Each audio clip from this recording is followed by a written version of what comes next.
hostigar al periodismo independiente.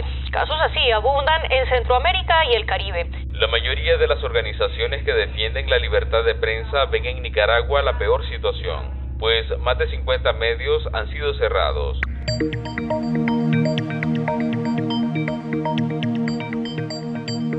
Centroamérica vive su peor momento para ejercer el periodismo. Mientras los autoritarismos crecen sin control en la mayoría de países del Istmo, Costa Rica parecía ser una excepción. De hecho, todavía lo es, en mayor medida. En dicho país, el periodismo crítico que es expulsado de lugares como Nicaragua, El Salvador y Guatemala llega a guarecerse. Estoy en Costa Rica para estar libre, para poder seguir haciendo periodismo, porque en Nicaragua el periodismo es un delito y hemos sido víctimas de persecución del régimen de Daniel Ortega, al punto que recientemente nos declaró prófugas de la justicia a varios periodistas. Ella es Jennifer Ortiz, periodista fundadora del medio digital Nicaragua Investiga. Estoy en Costa Rica por la condición de persecución que hay al periodismo en Nicaragua, porque el periodismo en Nicaragua es un crimen ahora. Él es Álvaro Navarro, periodista nicaragüense y director de Artículo 66. Ambos, además de ser compatriotas, viven exiliados en Costa Rica por la dictadura de Daniel Ortega y Rosario Murillo, que los despojó de su nacionalidad el pasado 15 de febrero. Básicamente los declaró apátridas. Los acusó, procesó y sentenció por el delito de traición a la patria en una acción masiva y sin precedentes en Nicaragua. Si bien Nicaragua es el ejemplo más extremo de pérdida de todas las libertades ciudadanas, no es el único. Guatemala transita por un camino bastante similar. La principal razón por la que yo pasé un periodo en Costa Rica fue porque la Fiscalía en febrero del año 2023, específicamente el 28 de febrero, solicitó a un juzgado de Guatemala autorización para investigarme a mí y a un grupo de 7 periodistas más, entre ellos 2 columnistas de diario El Periódico. Y él es Gerson Ortiz, que desde su llegada a Costa Rica intenta repasar los últimos meses y entender qué pasó con su vida y con el periodismo en Guatemala.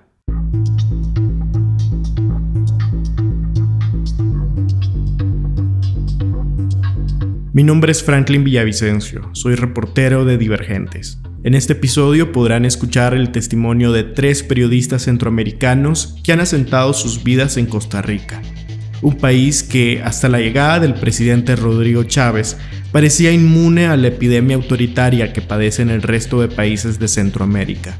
Sin embargo, a pesar de sentirse seguros, deben lidiar con un costo de vida muy elevado y todos los padecimientos emocionales que se viven al migrar.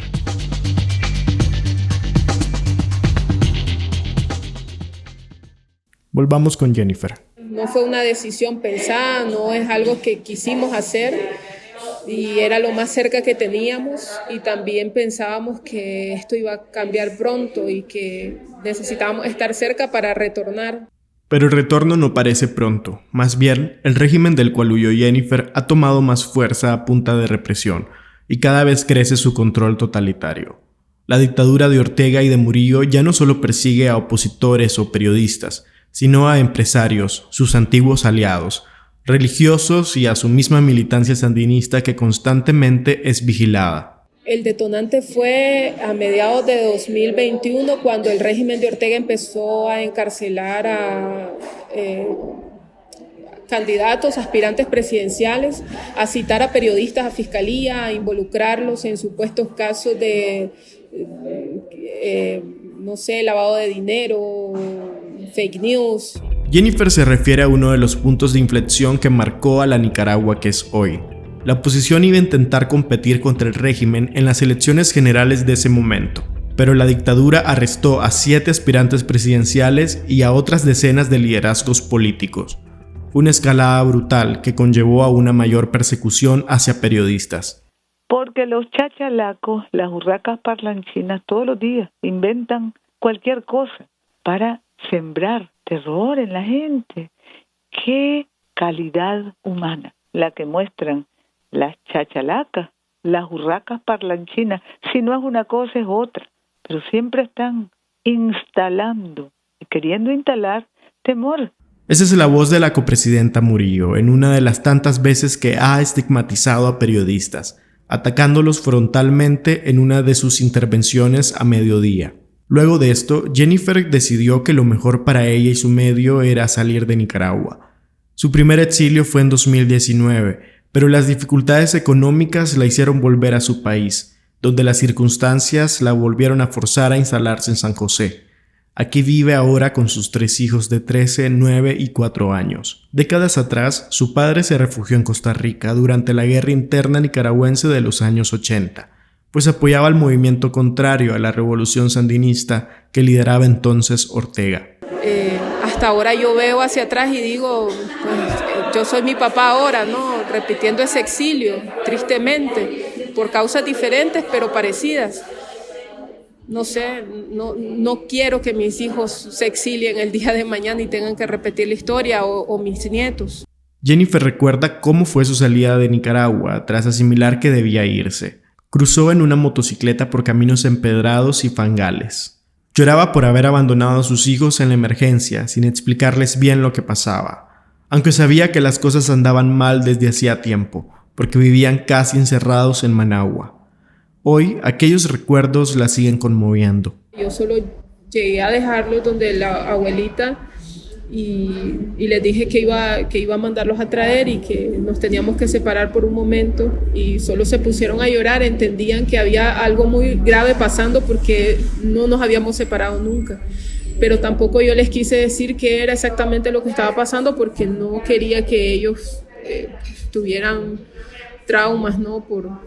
por vivir una experiencia como esa o imaginarse que algo me podía pasar en el camino, porque de hecho era uno de mis grandes miedos, que en el camino me arrestaran militares, porque todas las zonas fronterizas de Nicaragua están militarizadas. A partir de 2018, el mismo año en que fue fundado Nicaragua Investiga, empezó a circular con mucha información sobre las protestas y la represión gubernamental.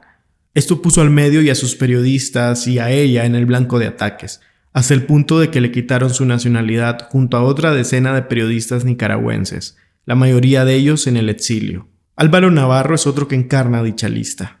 Nos ha tocado ver lo impensable, por supuesto. O sea, nadie se imaginaba que Daniel Ortega iba a asumirse de una manera tan cavernaria como a desnacionalizarnos. Tras las elecciones de 2021, las mismas que provocaron el exilio de Álvaro y Jennifer, el régimen se radicalizó. Dentro del país nadie se atreve a hablar públicamente para los medios de comunicación independientes. La disidencia prácticamente se ha eliminado. Nadie puede ejercer derechos ciudadanos básicos, como la libertad de expresión o una elección libre. Ya no se trata de que te encarcelen nada más. El régimen ahora puede quitarte la nacionalidad. Y a mí ahora, Daniel Ortega y la Rosario Murillo me dicen que me quitan eso que yo soy, pero además, ¿y cómo alguien me puede quitar que yo haya nacido, que tenga la sangre que me parió una mujer campesina sincopineña y ese par de tiranos me digan ahora que yo no soy nicaragüense? O sea, en la voz de Álvaro hay algo de tristeza y a la misma vez de enojo. El régimen de Ortega y Murillo los condenó a ser apátridas. Sin embargo, gracias a la solidaridad de otros gobiernos del mundo como España, permanece a la espera de obtener una nacionalidad por decreto, con la que podrá optar por un pasaporte. La medida fue divulgada el 15 de febrero por el Tribunal de Apelaciones de Managua, una instancia que no tiene jurisdicción para tomar estas decisiones. 12 de las 94 personas sentenciadas por traición a la patria son periodistas o comunicadores. Cuando vos ves el futuro de Nicaragua, efectivamente es incierto. Efectivamente, a todos nos hace pensar en un tiempo demasiado largo. O sea, todos los días vemos que el régimen se consolida más, que impone más su odio, que cierra más todas las condiciones. Sin embargo, paradójicamente, eso mismo también me hace dudar de que eso pueda perdurar. Ese es el sentimiento que comparten Álvaro y Jennifer, quienes han encontrado en Costa Rica un albergue seguro, aunque con goteras. La incertidumbre y la expectación crecen en una de las democracias más sólidas de la región, que en este momento está poniéndose a prueba. Y es que el actual presidente Rodrigo Chávez se ha destacado por actos como insultos contra periodistas o medios, estigmatización y falta de transparencia. A los ataques verbales de Chávez, que mantiene una aprobación popular de alrededor del 70%, se suman acciones administrativas que afectan a medios como La Nación y CR Hoy. Más allá de la solidaridad que puede existir, creo que todavía, y esa es mi percepción, puedo estar equivocado o no, la gente que vive y que hace periodismo, sobre todo la que hace periodismo, puede desmentirlo, pero siento que todavía es un país con garantías y que tiene cierto nivel de respeto hacia el ejercicio del periodismo libre de toda la región. A pesar que los 3 periodistas exiliados que hablan en este podcast trabajan desde Costa Rica, temas relacionados a sus países de origen y no a la coyuntura costarricense, perciben ciertas alarmas en el discurso del presidente. Cuando me ha tocado conversar con estudiantes, por ejemplo, en Costa Rica, que son, o con jóvenes en general en Costa Rica, yo lo que les he sugerido es que no minimicen cuando hay mensajes de parte de una autoridad o de parte de un político que pueden ser estigmatizantes. Sin embargo, el miedo que a veces puede llegar a sentir no viene de un temor inminente por parte del Estado, como le sucedía en Nicaragua, sino a los tentáculos que el régimen sandinista puede llegar a tener en el vecino país.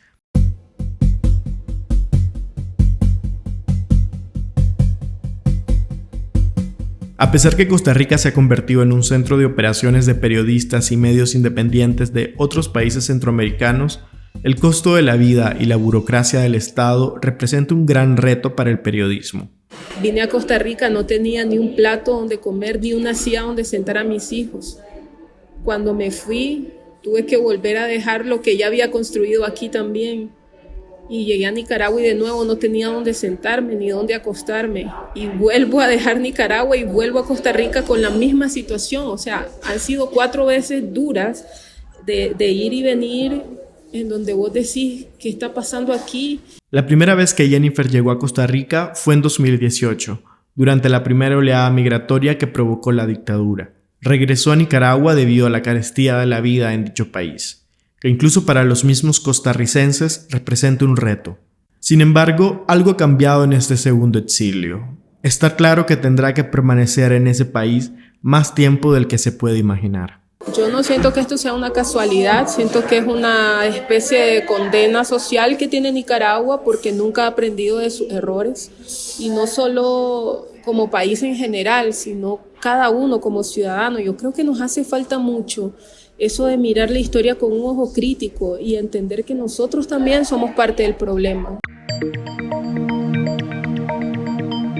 Este podcast ha sido producido como parte de un trabajo colaborativo entre La Voz de Guanacaste, Divergentes y Otras Miradas, junto al texto del periodista costarricense Álvaro Murillo. Puedes leerlo en divergentes.com, vozdeguanacaste.com, otrasmiradas.info.